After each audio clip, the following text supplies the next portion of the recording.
Excuse me, ladies and gentlemen. There's one more thing I'd like to leave with you. You've seen this over the several years where people seem to have fear when it comes down to dealing with certain kinds of people. You know, there are certain things, like for instance, lying, telling a lie. Some people you would not lie for regardless of what they would threaten you with. You'd be dealing with truth. Some other people you might not have such a big problem to tell a lie. You don't want to tell a lie, but you might just tell a lie.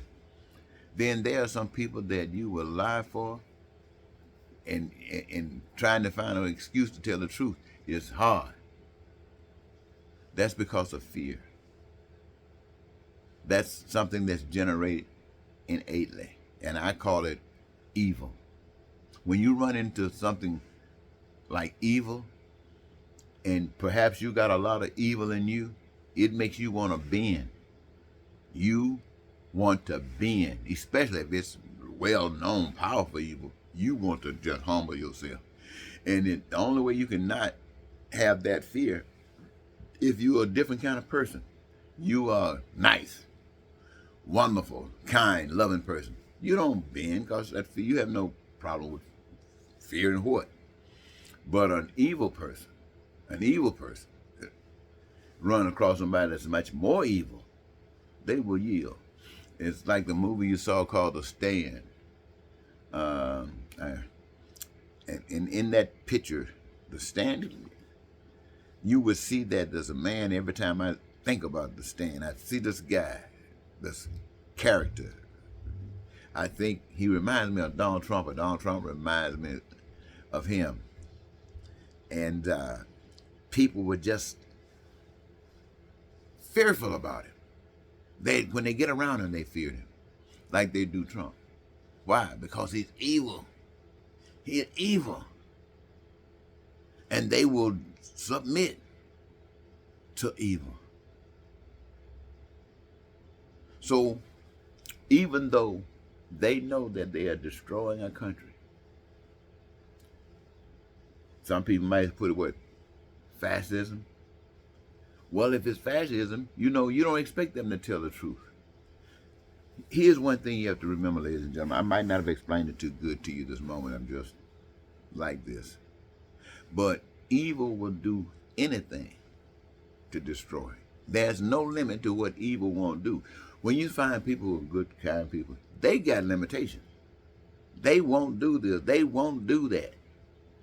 Evil does not sing that song. Evil say, what's next? And they will do it. But there's one thing that evil cannot empower over goodness. Evil cannot bend the back of goodness. It can try, but it will not. A hypocrite's back will bend, but not a good person's back won't bend. That's how you tell the difference. So when you see people talking about, yeah, we couldn't hold our heads up around Trump, it's because Trump is evil.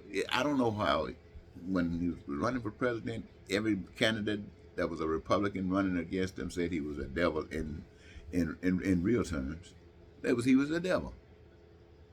But America had been so crazy against so many people, and the lying had taken place. You know how they fed the lies by Miss Clinton. All those lies took place, and that was the effect of lying. Miss Clinton probably would have won. I don't know. People were thinking that she was going to win. But they got the lie in. They got the lie in, and the lie worked. See how the lie worked? Got the lie in, the lie worked, Trump became president. Now the devil is taking over, going around trying to connect with all the other demons, systems around the world, becoming one with them, telling his power base that he's the man, and they're believing that he's the man. And then one day, whoop, woke comes around the corner. What is woke? The truth. Slaps everybody in the face. And those who weren't really sold say, what? But the ones that were sold didn't matter. They did it anyway. Even though they knew it was wrong, even though they knew it was lies, they did it anyway. Why? Because evil controls them. And that's the power over them. Okay, ladies and gentlemen, I think I just wanted to come back and make those little comments. Until next, Eddie Marcus saying goodbye for now.